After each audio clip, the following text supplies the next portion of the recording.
Hmm.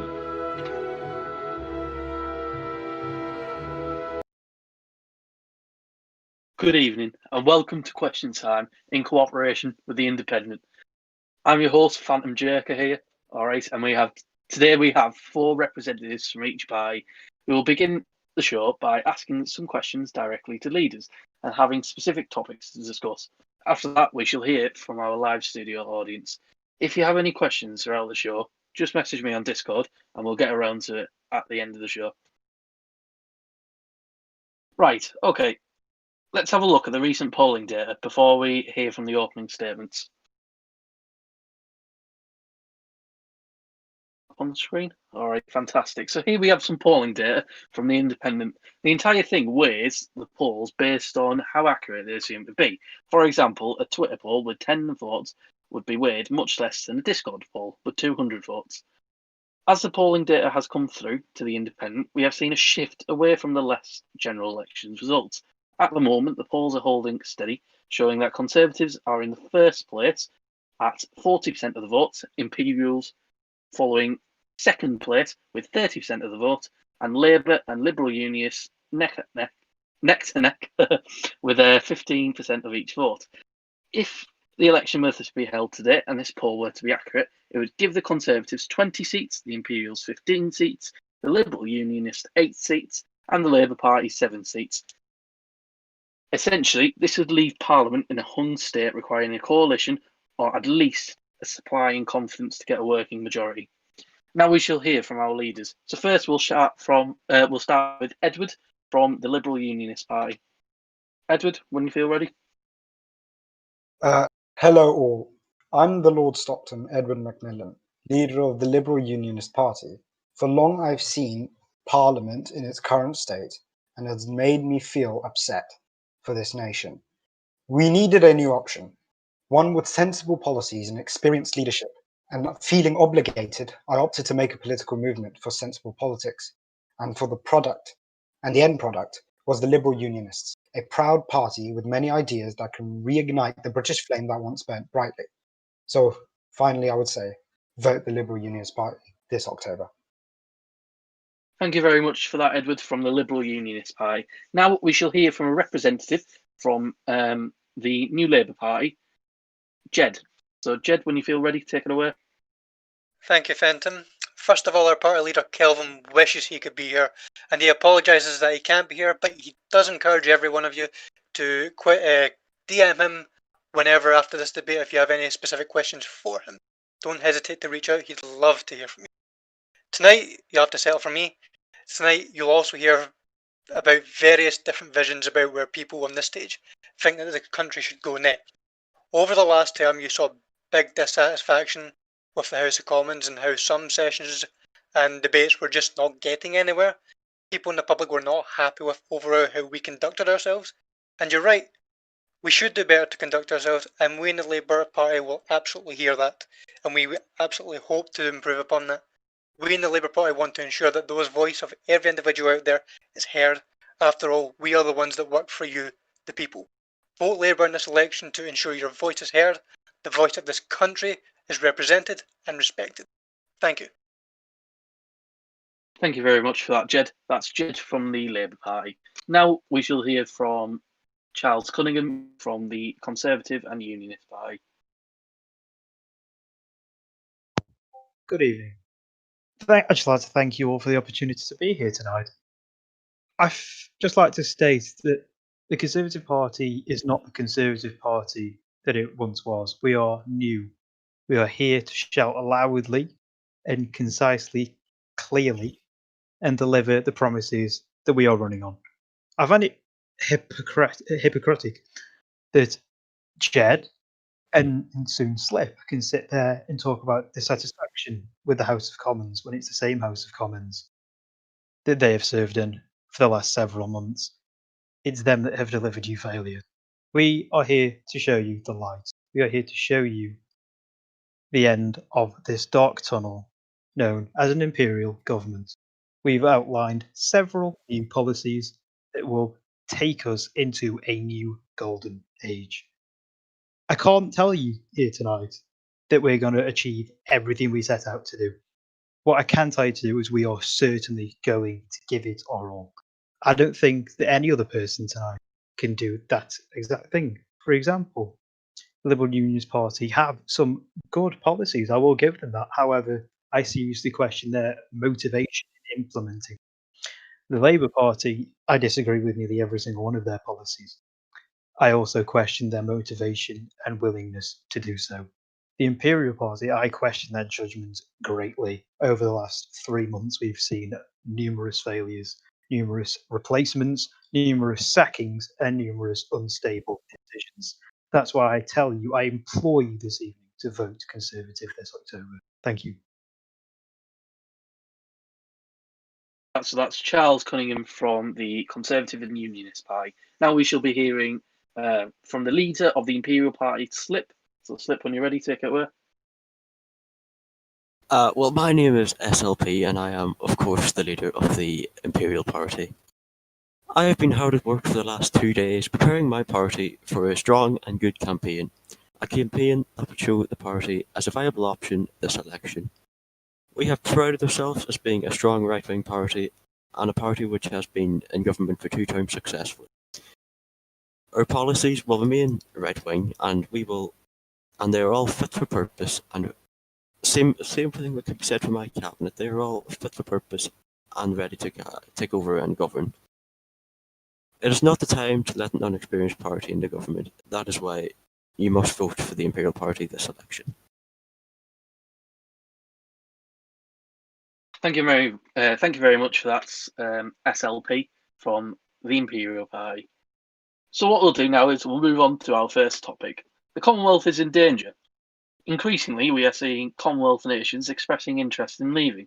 Commonwealth is integral to our foreign affairs now more than ever. Since the departure of the United Kingdom from the United Nations, we have seen noticeable benefits as well as minor drawbacks from leaving.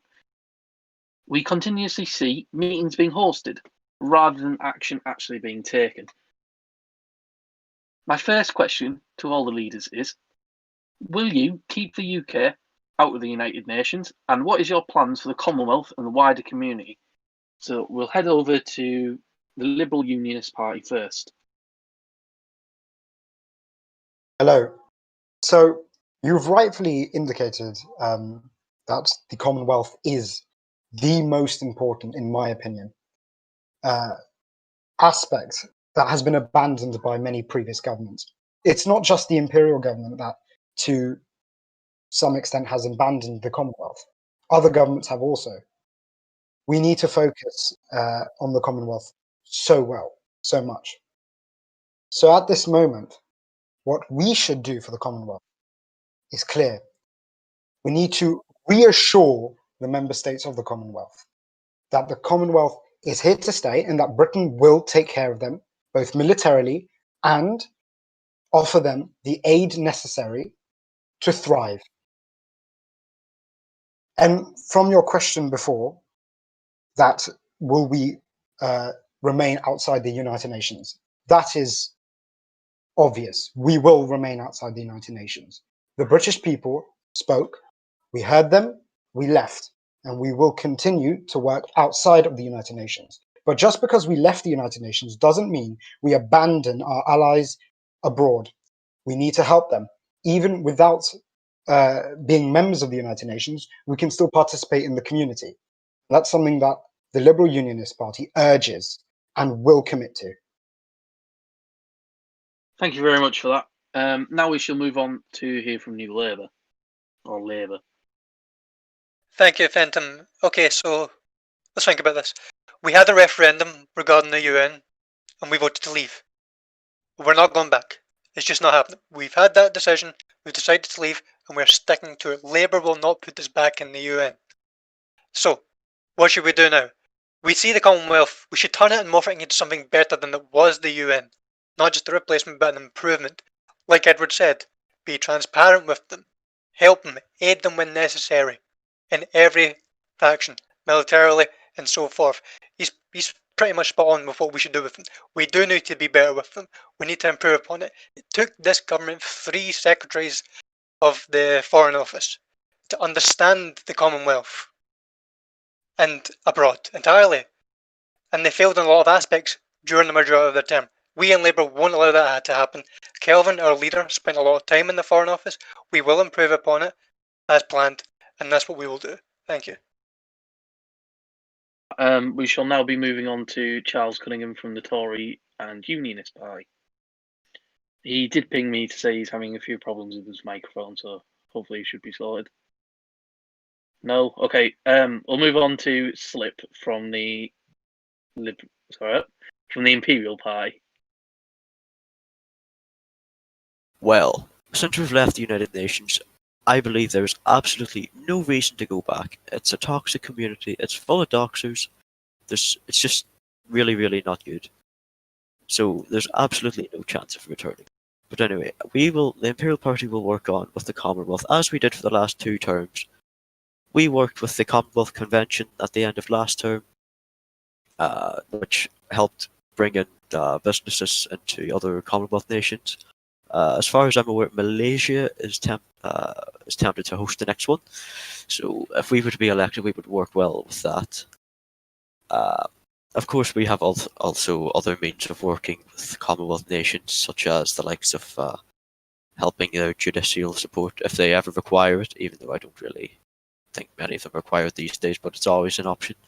And also advertising their nation within the Commonwealth, which would also help increase their player base and political system.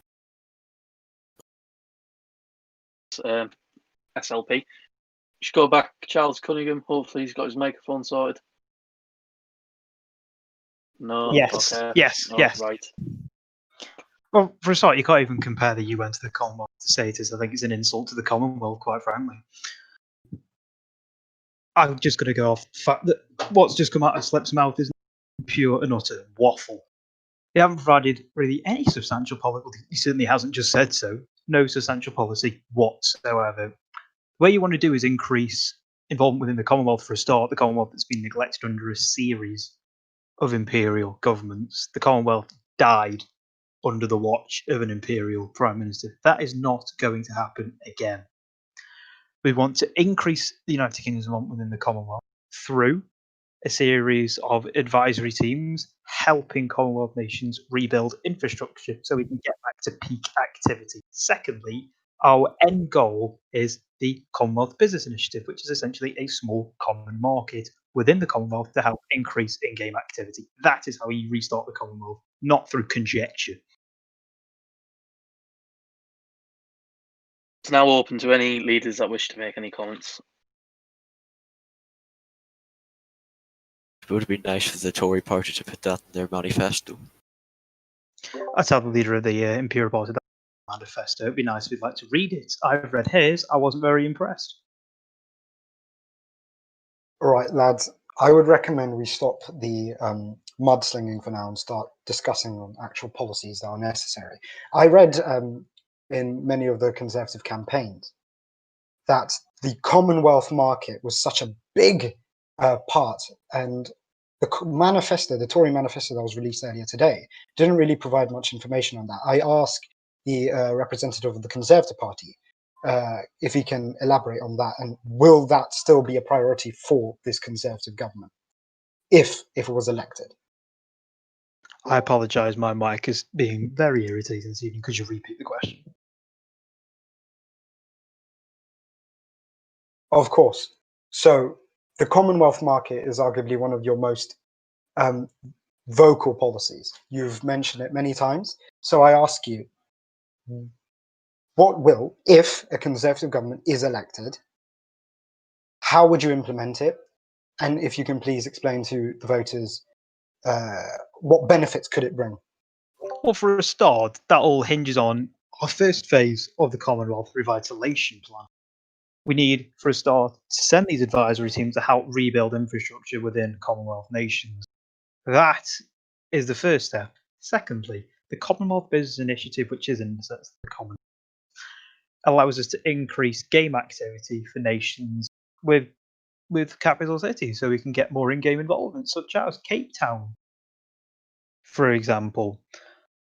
Other Commonwealth nations games need more involvement for in-game stuff. There's a severe lack of corporate enterprise within these nations, and this Commonwealth Business Initiative is going to allow British businesses, which we fully support, to operate in those countries. So to answer his question fully, the Commonwealth Business Initiative purely hinges on if we can revive the Commonwealth, which we believe we can do, the Commonwealth that has been fully neglected under previous governments. I do strongly agree with you that the Commonwealth hasn't been prioritised by previous governments. We've all seen that. But I have to ask this again. You haven't really explained what benefits it can bring to a country. You've mentioned that it can bring businesses to other countries, but surely that's something that already can happen now. There are many businesses, for example, registered in South Africa and even in the Central African Federation that are still British businesses, and they are still registered in those countries. So what actually changes with this Commonwealth market? As I've said before, it increases game activity. British businesses are highly successful. You've got some fantastic companies, such as Nine Taxi, for example, and Nine Keane's fantastic CEO, sadly not a very good chancellor. In addition, you've also got a number of bus companies, private security companies. We believe that these will benefit in-game activity for a number of Commonwealth nations. I hope the leader sees the point that I'm trying to make. British businesses work. Getting these to operate in other countries' games is going to increase in-game activity and in turn increase activity for the nation. I'm slightly alarmed the fact that he's not getting this. I find it quite funny how you're saying Nine Keane is not a very good chancellor when he hasn't actually been chancellor before for you to actually judge his experiences. So I would like you to please point out why you believe he's not going to be a good chancellor. Well, if you look at his record for every other position he's very held, it's not very substantial. I mean, he was a failed leader of the House, for example. He couldn't even name the last bill that the last Imperial government passed. It doesn't really instill... Stop there. We'll stop there because we seem to be deviating from the topic a little bit. So we'll move on to our next question. And that will be asked to the Liberal Unionist Party leader, Edward. So, Edward, there's been a lot of speculation recently about your return to the Commons and whether or not you'll stay a Lord. We saw a previous leader from the old Conservative Party run the party from the Lords and not step down. They had appointed a leader in the Commons, which, to be quite frankly honest, possessed its issues of its own. Can you confirm what is your intention? Are you going to step down or are you going to stay in the Lords? I'm returning to the Commons, and that is final. I'm announcing it here. I will be returning to the Commons. I'm sick and tired of watching all these people try their best to work, and I'm going to bring back the old Commons mentality, which is to get work done. Answer. We shall now move on to our second topic. Our next topic is the Treasury. The Treasury has seen some plans from all sides, mainly generic and quite sort of plain, and somewhat similar. So what I'd like to ask each leader is quite simple. What unique plans do you have for the Treasury, and what are your flagship plans for the Treasury as well? Why are they better than other parties?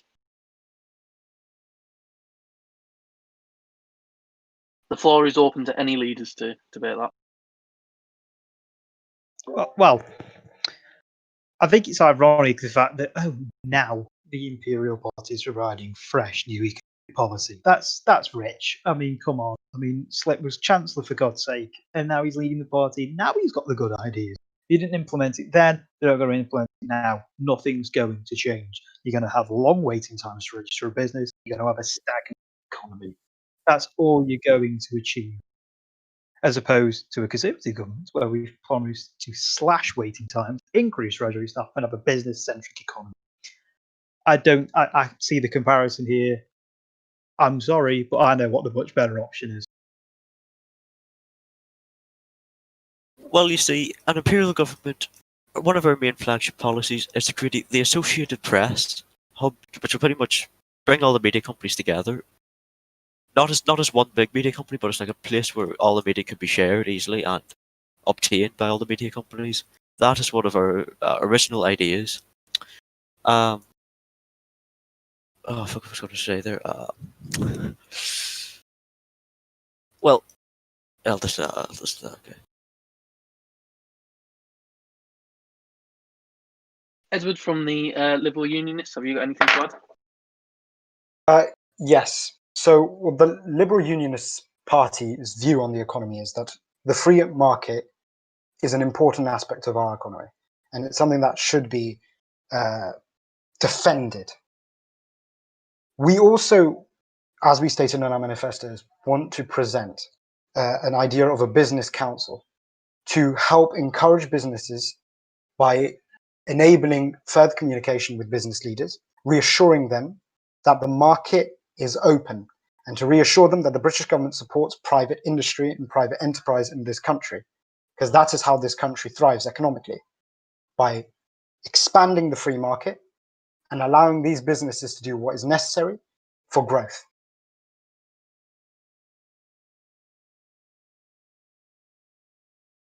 We have yet to hear from New Labour, so sorry, I'll just interject there. New Labour, have you got anything to add? Please be Yes, of free course. to speak up. Thank you. Sorry. So what we're going to do, okay. First of all, we want to look at reforming the job centre, because obviously with the Imperials taking advantage of it and doing nothing with it, we've seen a lack of communication and lack of improvement between our Treasury and being able to focus on employment when one of the main system of adding jobs is being neglected. Like how we must be able to make businesses easier to register. We need to do that, ensure that happens. So yes, that's what I will say at the moment. I need to do something real quickly. I'm being phoned. Sorry.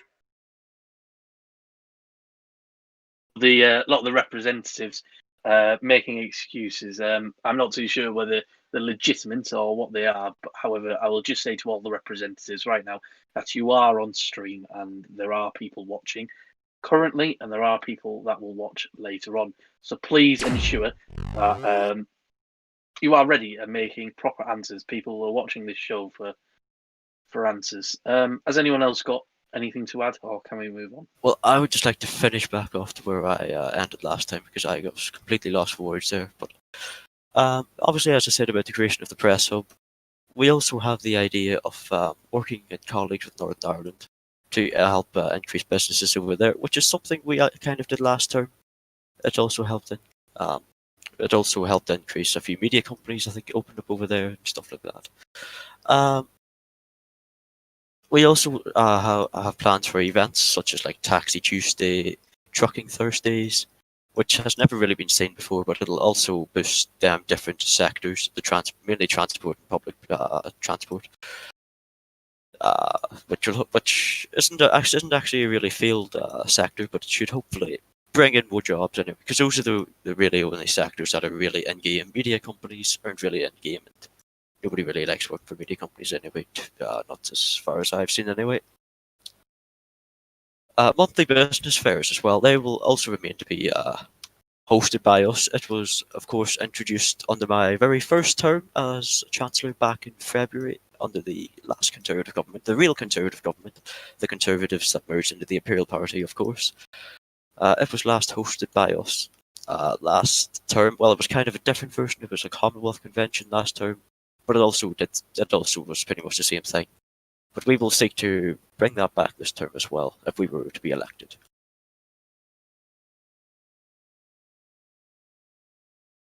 So, no? Okay. Right, we shall move on then. So, the next question is to be asked to Charles Cunningham, the representative from the Conservative and Unionist Party. Hello. So, Charles, firstly, Hello. congratulations on being the largest party. You achieved that today, so I must give my congratulations over the stream. Thank you very much. We're very happy. Moving on to the question. There's queries and concerns being made regarding the Secretary of State for Northern Ireland also being the leader of the opposition in Northern Ireland, which has upset quite a few people. It's a question that I've been asked by quite a few different number of individuals, and for the obvious reasons, it may raise conflicts of interest. So what is your response to this, and what is your response to people who are concerned about this? For a start, to sort of make it very, very clear that we are the only party that, for a start, has offered a Secretary of State. That really reflects the rest of the party's attitude and all. That is a policy of neglect, frankly. And I'm sorry that we have chosen someone experienced, dedicated, and involved with Northern Ireland. The leader of the party of the DUP in Northern Ireland, Dylan Ashford, is the Secretary of State for Northern Ireland in our cabinet. that is the choice that we've made. We're very, very happy in that choice. He's competent, he's experienced, and he's committed to Northern Ireland. 3 things that, quite frankly, nobody else on the stage tonight has. So I find it extremely, extremely rich that they could even swing accusations regarding him. I'd like to make another point. He is the leader of a unionist party. There is no issue with the First Minister of Northern Ireland, who also leads a unionist party. And just like to make this very clear as well, the Imperials even have an alliance with a party in Northern Ireland. So there's as much conflict with them as there is with us. There's no difference. We are one nation. Let there be no correlations at all. Let there be no conflictions at all. We have a competent person in a brilliant position wanting to increase links with Northern Ireland. That's the end of the matter. And I think it's quite frankly pathetic to even make it an issue. And that is what I want to get across tonight. Competent person, good position, increasing links with Northern Ireland, because we are one nation, not for one. I do apologise, and I appreciate the answer. However, I must push a little bit more for a little bit more of an in-depth answer, because as we are talking right now, I'm receiving a lot of DMs asking for a little bit more information. Essentially, it still follows the same sort of basis of you haven't really answered if it will rise sort of a conflict of interest, and what your response is to that, to reassure people that it's not going to rise a conflict of interest, and that the party will work to ensure that the Northern Ireland and their demands are being met. Have you got any further responses to that? Yeah. There's going to be no conflicts. Let me just make that very clear. This is simply a fabricated issue by our political opponents. There is no issue here whatsoever. Dylan is a professional. He is unbiased in his view on Northern Ireland. Regardless of political affiliation, he is ready to do what is best for the people of Northern Ireland. There is going to be no conflict. We need to stop creating such a big deal around this fabrication. I think it's a point pushed by opponents to create a false narrative that there is a conflict. It's completely preposterous. And there's just no need for more comments on that. No conflict. Not even an issue that needs addressing, because it is not an issue. I just want Right. to. Okay. Right. Yeah. I just want to go back to what you first said whenever the Imperials, had an alliance with a party in Northern Ireland. An alliance is very much so different than endorsing and having somebody actually involved in politics in Northern Ireland. An alliance is pretty much just you're standing with that party, whereas endorsing a party is kind of like you're from a different nation. You don't really have a point in even endorsing a party over there, unless it's, of course, for the better of the nation, which I don't really believe it is. Nobody really believes it is, to be honest. But having somebody active in a politics over in Northern Ireland is that's pretty much what I'm saying. It's pretty much far different than having an alliance. May I respond to his comment? You may. Just like to get for a start, so that Dylan can fully focus on his role as Secretary of State for Northern Ireland, he will be resigning as leader of the opposition in Northern Ireland. Secondly, I think it's preposterous to even say, well, we can have an alliance with the party, but we're not endorsing them. No, we're just having an alliance with them. Surely you cannot have one without the other. To say that you can is just plain nonsensical. Let's be honest, you can't have an alliance without an endorsement, and the leader of the Imperial Party is talking absolute wass to even insinuate that you can. We shall now take our first audience question. So I'll just move him into the VC.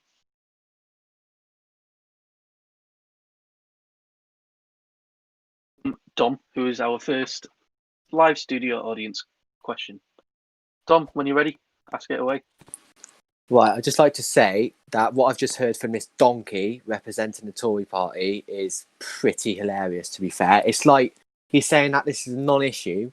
Imagine if, for example, Boris Johnson turned around tomorrow and said, Ruth Davidson is going to become the Secretary of State for Scotland. Imagine how Nicola Sturgeon is going to react. It's absolutely diabolical that he's trying to say, oh, it's just political play, or they're all just fabricating this and making it an issue. You're deluded. You are tapped. This is an issue. How on earth can you have an opposition leader working constantly with the First Minister? You are tapped. please stop talking. You're a moron, mate. Bye. Can I reply to his comments before he runs? Yes, you Well, can. Yes. I'm going to be quite honest. It's kind of pathetic that he did run off because there's an easy rebuttal. I've literally just stated he's going to resign as the opposition in Northern Ireland. However, I also find it nonsensical the fact that the leader of the Imperial Party can have an alliance without an endorsement. He didn't mention that. Clear bias, clear nonsensical claim, and it's a joke that he didn't even allow to respond. Oh, well, I never said it's not possible to have both. I'm just saying The exact there's quote a big, you just there's a came out big with. difference between endorsing and just having an alliance with a party. No, there There's a isn't. big You difference. can't have Yes, an there alliance is. without an endorsement. If you're having an alliance with a party, you're clearly endorsing the policies, unless you alliance with people you disagree with. Which, quite frankly, I'm slightly alarmed if you do. The alliance is pretty much you're just standing with the party, whereas endorsing is like you're actively shouting for that party. There's a big difference there. Right, we'll be swiftly moving off after that after that incident. So to our next topic. Our next topic is Home Affairs. We've seen some interesting policies and return of quite a prominent Home Secretary, Josh Radcliffe, who has joined the Conservative and Unionist Party. So the next question is pretty simple as well, and it is open to all leaders to make their points obvious. What is your plans for the Home Office?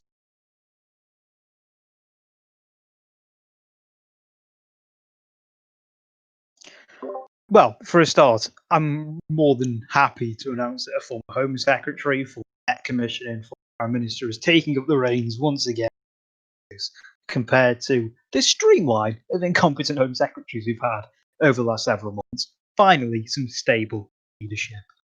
One point I want to really get across is the new reward scheme.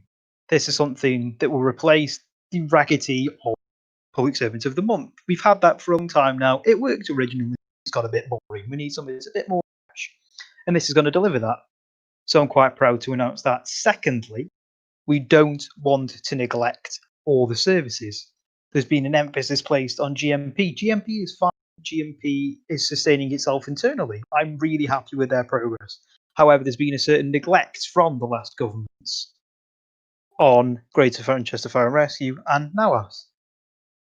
And we need to place more of an emphasis on recruitment plans and increase in membership to get these services at the same level in terms of activity as GMP. So we have a fully rounded Home Office that's fully functional, fully active, and fully ready to serve the people of the United Kingdom. May I ask the representative of the Conservative Party regarding NWAS? And the Conservative Party has, to my knowledge, voted against the NWAS bill. Are they, from campaigning around, I've heard that the Conservative Party are planning to repeal this legislation. Can I have confirmation here that they are? We want a bill that's going to work for the people in the House of Lords, the people in the Commons, and the people of NOAS. We don't want to ram through legislation that they're not happy with. We want to work on a bill that's going to achieve the same goal as the current bill did, while making their views accounted to. We don't want to do things that are going to rock the apple cart in a manner of the way that they do not feel comfortable anymore. Sure, sometimes you have to, but we want to first take an approach where their views are considered, to make sure that all sides of the fence are happy. I don't believe that was done this time. The members of my party don't believe that this time. That's why we need to go back, take a closer look at the issues, take into the account of the views of everyone, and then come to a decisive conclusion of where we move forward. And that is another bill taking in all sides of the argument to produce the best outcome possible for everyone. Got anything to add? We haven't heard from you yet. May I continue? Yes, sorry, you can, yes. All right. So you've stated that you want to propose a new version of this bill. Is that correct? Yes. We don't want to scrap it. It'd be pointless going back to the old system because we've seen that doesn't work. It doesn't. It's bloated, overblown, too far gone. We need. So if it's not going to work, what will work? Let me finish my answer. Let me finish. Of course. We need a middle of the road approach where all views are taken into account, and then we will come back legislative table and propose a new bill, a bill that works for everyone. May I ask what will May- be in this sorry. bill? Oh, of course. Labour may speak.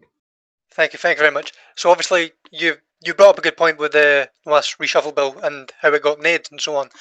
Obviously there was a long time where they were going to support it themselves, and eventually on the day they didn't, and then that caused a quite big concern. So obviously I want to again ask what Edward is asking: what's your replacement plan, assuming you've got one, and what is it that caused you to nay it? To just so you can answer to those who don't know why you did in fact nay said bill. Thank you. That's a good question, and it's a reasonable. And thank you for said question. We made the bill because we felt it was unfair to push through legislation that was affecting a department where a vast majority of them were unhappy, including the CEO of us. If an Imperial, New Labour, LEP government to pass legislation that substantially the matter of the people it's affecting are unhappy, you go ahead. We aren't the party like that. We're a party of people and a party of business. We listen to both of them, opposed to apparently everyone else. I'm a little bit conscious for time because we've got quite a few studio audiences questions to be answered. I think we're going to digress quickly back to the Northern Ireland situation, and the same student audio member would like to ask another question. So, Dom? I've got a question, yeah, but I just want to know why this donkey thinks I'm biased. Cheers. To be frank, you came in, you asked a question. Well, I mean, frankly, you came in, you insulted me, asked a valid question, but then left. I mean, if you want to ask me a question and hear the response, fair enough, but don't run away. Well, how does that make me biased, though? Like, I could not care less You about any party here. specifically came in and told me. Why didn't you ask because you were chatting shit on stream. Obviously, I'm going to say something, aren't I? Like, what do you expect? If you're just going to waffle on stream, obviously, I'm going to say something in Please response tell me to how that. I'm waffling. Educate me. You literally you can't answer questions. Whenever someone asks you a valid question, you go, "Oh, wow, this That's Imperial conjecture, dickhead, once yeah, this again. Imperial That's dickhead, he had conjecture again. Chancellor, I've and he was provided trash." policy. Like, no one's interested But in what that's you have fact. to say about other Fact. parties, brother. That's fact. It's facts. How's it It is facts? fact. That's your opinion. Fact. Are you tapped? Are you No. tapped? That, once again, conjecture. I've provided policy. Insults. You provided At me. evidence that you think someone's not good enough. That's your opinion. There is no evidence in regards to that. That's an opinion. There's no evidence to say that we've had an Imperial Chancellor for the last 3 months who's not really introduced any new policy. You know, now he's leader of a party, he's going to bring some in. It's clearly seen. It's evidence. It's prominence. It's fact. It's not facts. That's your opinion. Do you not know what a fact is? Is that a serious question? Yeah, because you sound pretty tapped at the moment, mate, and you really don't know what you're talking about. You said that 4 times. Listen, when someone comes at you, yeah, don't just call them biased. Like, take criticism, yeah, because sometimes you're not as smart as you think, mate. You are pretty tapped. Like, you've just said that waffled on 6 stream. You just times. attacked. Yeah, because it's true, mate. It's true. I'm saying disagree. it because it's a fact, mate. That's a fact. Everyone here thinks you're tapped, brother. Everyone here thinks you're tapped. Disagree again, and it's also a fact. Please give me 3 policies introduced. Please give me 3. I don't know. I'm not an You don't Imperial, am know. I? You can't name any because there aren't any. That's fact. I'm literally not an Imperial. Why are you coming at me? You're an average person. I'm a Conservative. I'm sure if you asked Slip himself, he couldn't name 3 policies. There aren't. Go, I Slip, don't care. please speak. Please give me 3 policies. Sorry, what was the question there? Not even listening. Great. Yeah, it really shows how much attention the Imperials paid to this country. I'll have you know my headset was unplugged there for a second. All right, we shall be moving on now. Thank you very much for your question, Dom. Should be now moving on to our next question from the studio audience. Give me a second. There we go. So, a question from Kenny. Oh, see, I deleted that one. All right, next one. Question from Sky News. Too many people are being killed. Crime is high and action must be taken. If elected, would you consider tightening ownership of firearms? It's to all leaders. Absolutely not. Giving people firearms is a great way to get people active. If there's nothing to do in game, there's absolutely no reason in doubt nobody would play the game. If it's taking their fun away, what's the point in playing a game then if there's no fun?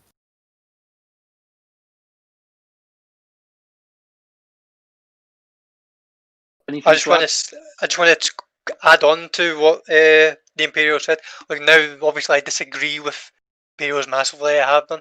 What he said there, when it comes to the game and the group at hand, yeah, the crime and stuff it happens, and yeah, there is obviously we do get involved to try and decrease that, but not to an extent where it does remove the fun of it, where people genuinely want to come, make the game active, and get that the police force active into doing their job as well, trying to get in the rest of them and so on. It's all fun for the game. Yeah, we should come in some sort of mind, maybe do something, but not to the extent where it genuinely removes the entirety of the fun of it, because it will just discourage people from playing as a whole. And obviously, we should try and not do that. Thank you. On to our second. Well, Strack, should now be moving on to our next studio question. I have been asked, can you ask the Conservative Party that they have said in their manifesto, Job Centre is being deprived and needs a new director, despite the director currently being Theo Novak, who is in their cabinet. What's your response to that? That's fair enough. I'm sure Theo completely agrees with me. It's time for new leadership, quite frankly. Theo was a substantially part of setting up the job centre. I think he's done a good job, but everyone has their time limits, and it's time for Theo to move on, do something new. It's time to bring in a fresh soul into the job centre to revitalise it and once again make it the hub of employment within the United Kingdom. And I think, and it's quite prevalent to what the Conservatives do, we get people, we get very well qualified people to do jobs for us. Well, that's And not a sign of I'd like to finish my point. I've allowed you to speak. That is what we do.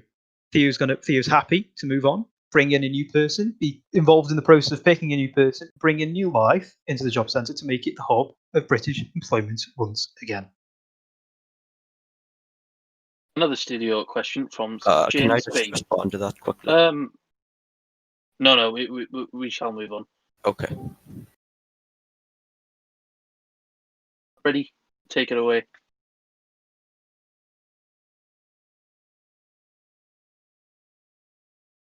James, ready? Take it away.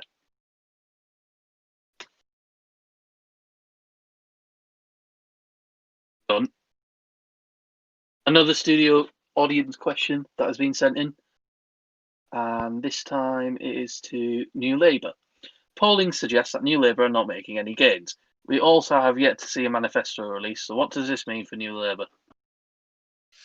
Yes, I will answer the manifesto question quite quickly. So I've already said this to a few people today. Obviously, manifestos came out today. What I can confirm tonight, the Labour manifesto should be coming out no later than Monday. We are still working on it. We are still trying to get it finished as quickly as possible. So no later than Monday, it should be out. When it comes to the membership and so on, yes, it has been a struggle. It has been a struggle since July, when the first Imperial government came into play. It has been a struggle, and we're trying to work our hearts to try and get more people involved, try and get more people discussing, getting involved in the Labour movement. It has been a tough fight, but regardless of this election result, we are going to keep fighting for that, because I think people do genuinely want to get interested in the Labour movement, and we'll keep fighting for that. So yes, it's a tough battle. We will keep fighting it, and in regards to me as well, I personally won't be leaving that movement anytime soon. I will always be part of Labour, and I want to ensure that it grows, and I will do my part. Thank you. So we'll be moving on to our next studio audience question now, and this one's to the Imperials. So SLP, this is to you. We have seen many defections and questionable previous term from the Imperials, with rowing over rebranding from the leadership. How is the party different this time round, and what do you say to previous voters and defectors who have now decided to vote against the Imperial Party? Well, as I've said in an interview, I'll just go over this one first. Defecting is a sign of weakness. If you're not willing to ask somebody or question why a certain activity hasn't been carried out, or yell out to your party leadership, then that's just weakness. That's just a sign of giving in easily, because it's always an easy option to get up and leave and just go to somewhere else. And I suppose they can do that all they want. But this time around, we have a steady plan. This time around, at the very end of this term, I will probably look into rebranding the party into a different party. We still have to speak over that now, but it's kind of made it a wee bit harder now since the Conservative Party, or well, the Liberal Democrats, I'll say, stole our branding, but that we'll get on with that whenever it comes towards the end of the term.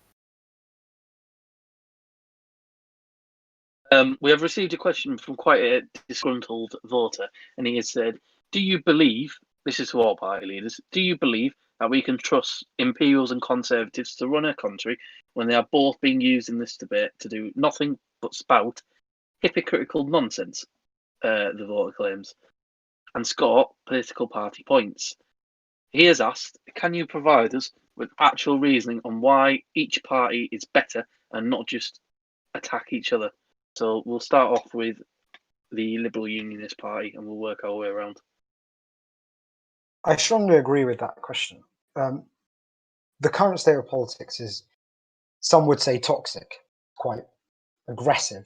The Conservatives are throwing mud at the Imperials, and the Imperials are doing the same to the Conservatives. What really needs to happen is sensible debate. This debate has just shown that sensible politics is no longer a common occurrence in British politics. And the Liberal Unionist Party was formed for this reason, to bring back sensible debate, sensible politics, sensible policies, and sensible leadership. And so when I see these two large parties arguing with each other, not on policy often, but arguing on character, arguing that, oh, you've done something wrong, why should we trust you, why should we trust you? Well, in reality, you should debate each other's policies. And it's something that has saddened me. And many lords and many individuals, many British citizens are turned off with politics because of this.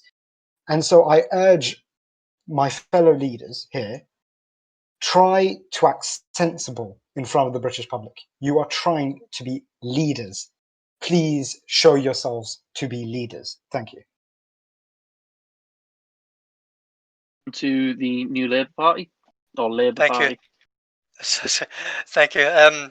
Look, I'm just going to be blatantly honest. What Edward said is right. And during the last term, after sessions, many sessions, I would look at chats, and people were just utterly dissatisfied with how people were conducting themselves. The political point scoring, the blabbering on, it's not necessary. It's not what people want to see. It shouldn't be happening at all. Edward's absolutely right. And if he does come back to the comments, I would absolutely love to work with him to ensure that sensible policies are put forward, sensible debates are put forward. We shouldn't be having this political point scoring. It's not necessary. It shouldn't be happening. We're working for the people. If the people don't like it, let's bring back the sensibility. Let's do that. He's absolutely right, and I'm 110% behind him on that. And I will work with him on that, and I hope the other parties will work to ensure that happens too. But I have very little faith that will happen. To Charles Cunningham from the Conservative and Unionist Party. Of course, political point scoring is an issue. I'm guilty of it. Everyone is guilty of it. We all do it. It's a part of what we do. It's not necessarily a nice part, but it's a part that we have to deal with. And reducing political point scoring is something that we should definitely commit to. I agree with what you're saying. We need to tone down the rhetoric of divisiveness. I comprehensively and utterly respect every single person on the stage tonight. I disagree with many of the things they want to do, but I respect every single one. The reason that you should pick us to run this country is because we have an outstanding cabinet that isn't matched by anyone else on this stage. We have popular policies that have been consulted with the respective people who they affect. They are popular policies. They are the correct policies. Tonight, I've been on the offensive because, quite frankly, I've been attacked more than anyone else on this stage. And that's okay. I'm happy to deal with it. I'm happy to rebuke accusations and correct facts. It's what we do. And I'm more than happy to continue to do that. However, it's a necessary evil in this line of work of the things that we have to face. Divisive policies, argument, debate is all an important part of the job we've decided to do. And regardless of how much Edward wants to go back to the old days, I don't know how good Edward's memory is, but the old days were just simply the same, just with different people. And we need to change that. We don't want to go back to the past. We want to move forwards. We want to make change, and that is what we shall do. Well, obviously, from the Imperial point of view, most of last term, all the attacking pretty much came from some of our own backbenchers, because they seem to care more about opposing the government than, of course, the official opposition, which was, of course, the Conservative Party. But most of the time I went into the cabinet chat, the UK Parliament chat, all I saw was pretty much Lib Dems writing out numerous bogus claims about the government, just trying to take it out of context and just try to slam us down for absolute no real valid background reason. So I don't believe all the attacking came from us, but I wouldn't say all of it came, none of it came from us, but I'd most certainly say that we weren't exactly the main reason for all of the personal attack. We're moving on to our next studio audience question from James B. So when you're ready, take it away.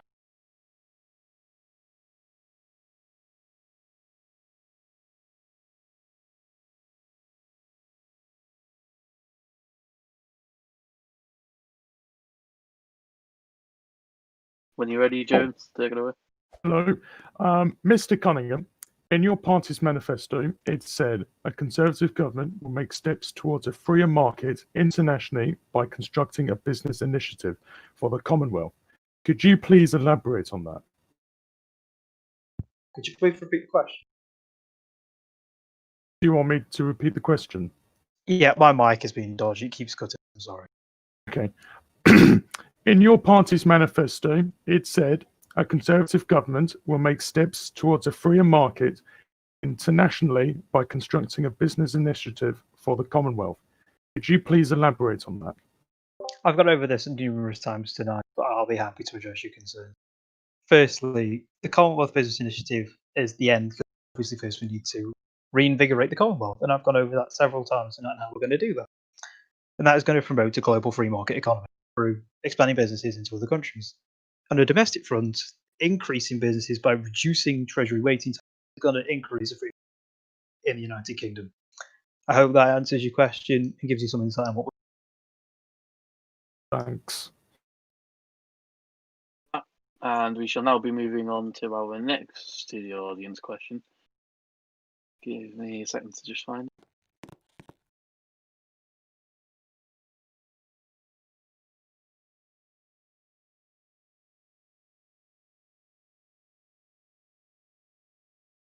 Just being absolutely spammed right now.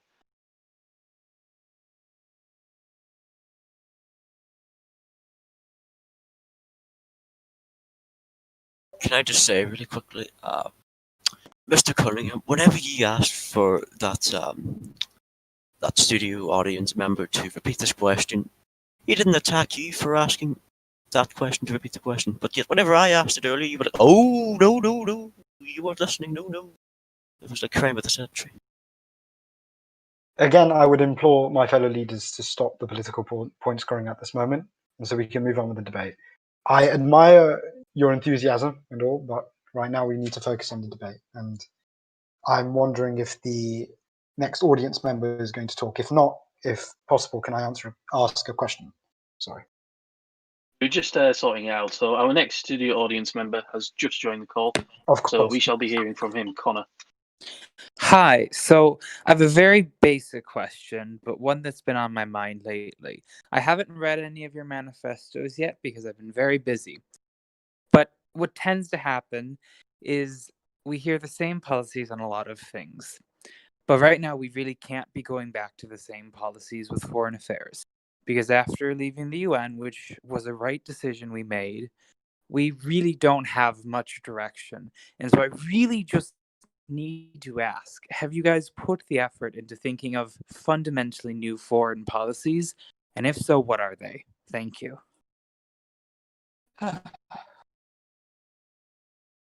The leader of the LUP.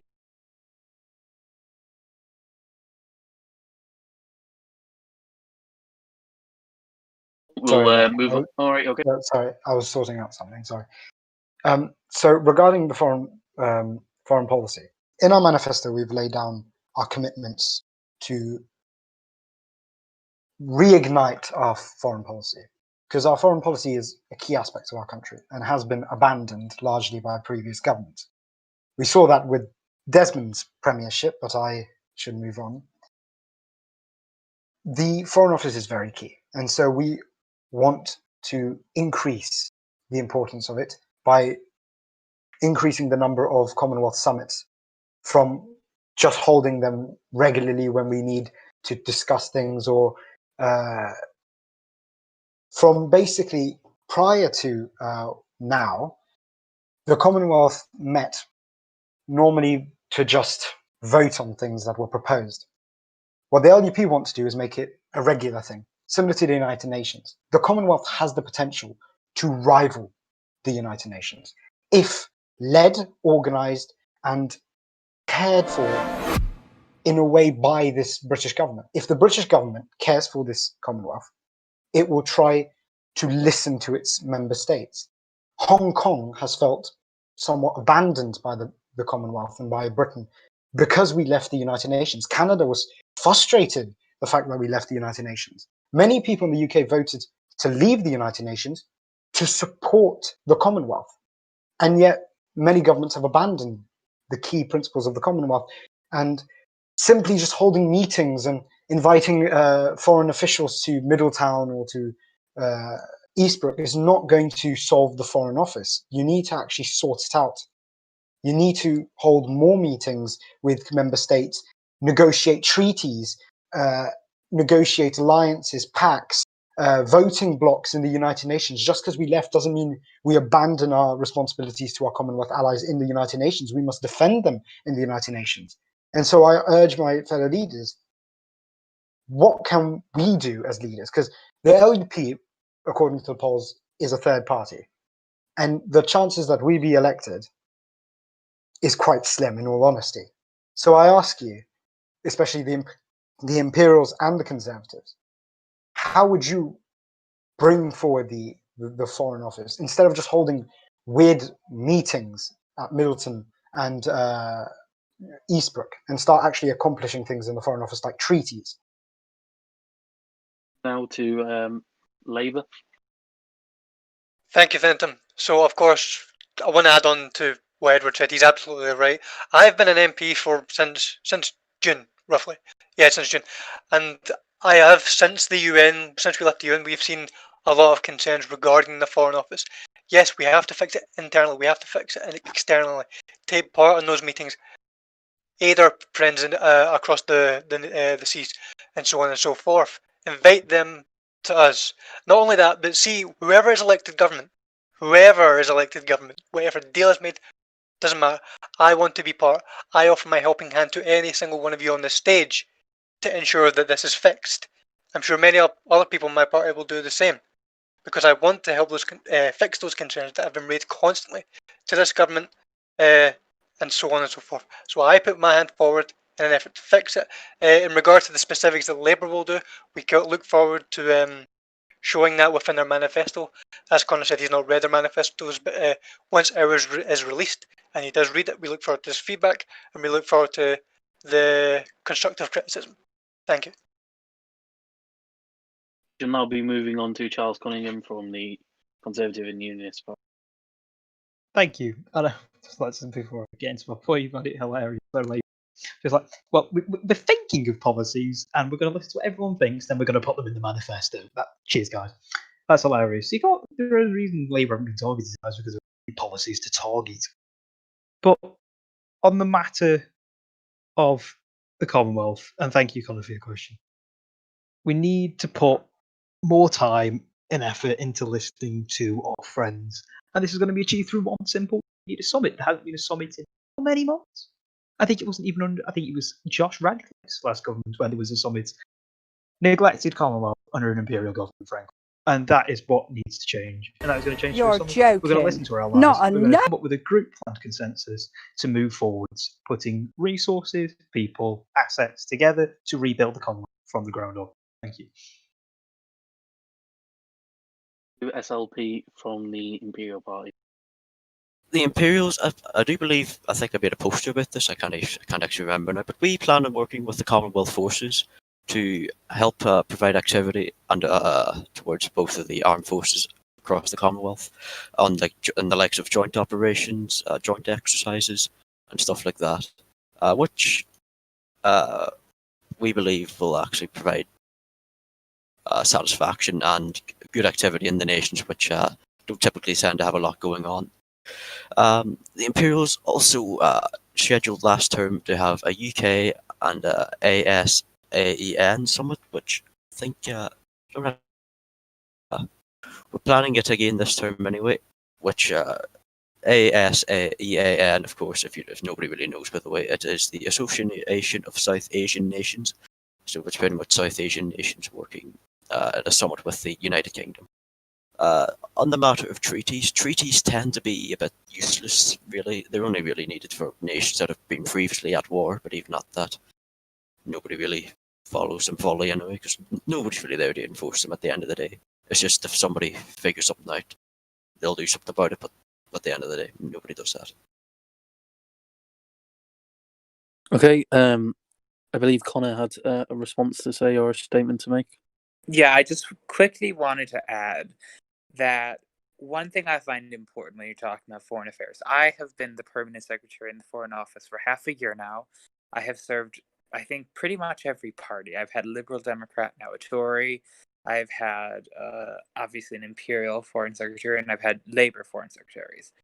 What I say is not really an indictment of any government or party directly. The Foreign Office is pretty much the hardest office in Britain, I would say. Fenton can very much back me up after his horrible tenure with the Foreign Office. But I want to be clear, though, in what I said, that it wasn't necessarily trying to attack past governments or future governments, but to just say that innovative policy is very important in the Foreign Office because it is hard. And we are at a point where even I don't know what to do. And, me, wise Novak, knower of everything. But yeah, I just wanted to clarify that real quick and remember everyone to come to election night. Thank you. Bye. Fantastic. The stream has now gone on for about 60 minutes and people are starting to leave. So now what we'll do is we'll close up with our closing statements. So we'll start off with the Liberal Unionist Party. So today we have seen every political party leader, except for the Conservative Party, because Charles is representing them, discuss some policies and, frankly, some mudslinging did occur. The Liberal Unionist Party have to repeat. What we aim to do is bring sensible policies, sensible debate, and just an air of calm back into British politics. The Liberal Unionist Party was formed for that reason. I looked at Parliament the past term, and I didn't see any progress. I didn't see any hard work. I simply saw Parliament turning up, voting, leaving. And it made me saddened. It upset me because I served under many past governments. I saw how hard they worked and how much passion and enthusiasm they put into Britain. And I didn't see that enthusiasm in this Parliament. And that's what made me feel like I had to do something in British politics. And so I urge you all to vote Liberal Unionist Party because we offer that air of sensibility, that air of calm that British politics desperately needs.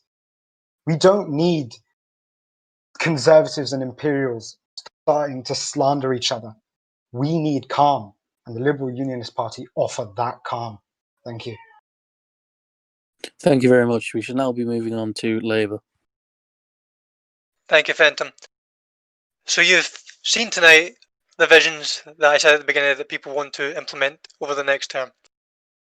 I want to ensure that you're heard and respected, because as we've heard countless times, people didn't enjoy last term. People were fed up, people felt like they were forgotten.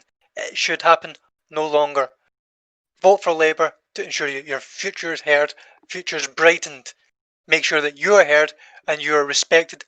Vote Labour. Let's get rid of this political scoring nonsense. Let's bring back the sensibility that has been brought up tonight.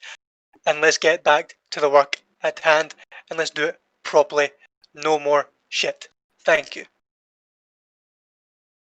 Right, we'll refrain from the swearing on stream, just for the last segment at least. We should now move on to Charles Cunningham from the Conservative and Unionist Party. Thank you. We're here to offer you something different. We've seen 3 months of Imperials, and it didn't work. It was a nice experiment, and it put the country, quite frankly, over the state that they found it. I'm here to offer you an alternative, a real alternative. We're not consensus politicians, we are conviction politicians. We have an idea, we're going to stick with it, we're going to implement. And you know what? I'm going to be accused of attacking my opponents here, but quite frankly, the debate. We are not children in a playground, we are in a debate. The Labour Party, quite frankly, can sit there and go, you know, I agree with the LUP because, let's face it, that's all they've done. They've piggybacked off policy because they have none of their own. When it comes to going back to a boring, nonsensical way of politics, nobody wants your nan slippers. Nobody wants that as an idea. Wants a new, fresh, exciting. That's what we offer. That's what we will deliver to you. Nobody else can deliver that. Thank you. We shall now move on to SLP from the Imperial Party. Well, over the course of the last hour, we've spoken about many different policies a new Imperial government would seek to introduce. We're here to build off what was done over the last 2 terms, and as well as adding on many extra policies on top of that. Work, which of course would only be ruined and not seen done by a Conservative government. But anyway, I've gone blank again. Hold on.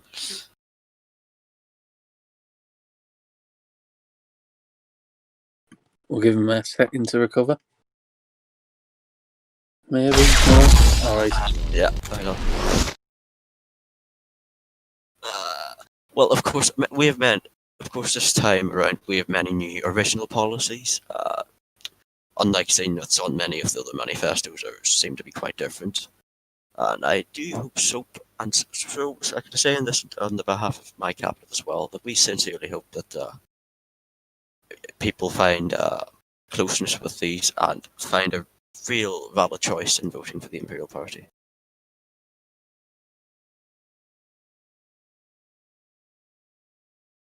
Thank you very much for that. I thank all the leaders for coming on.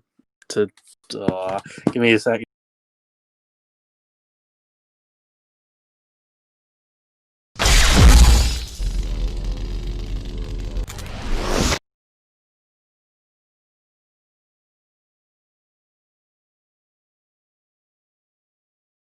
Just a second, sorry.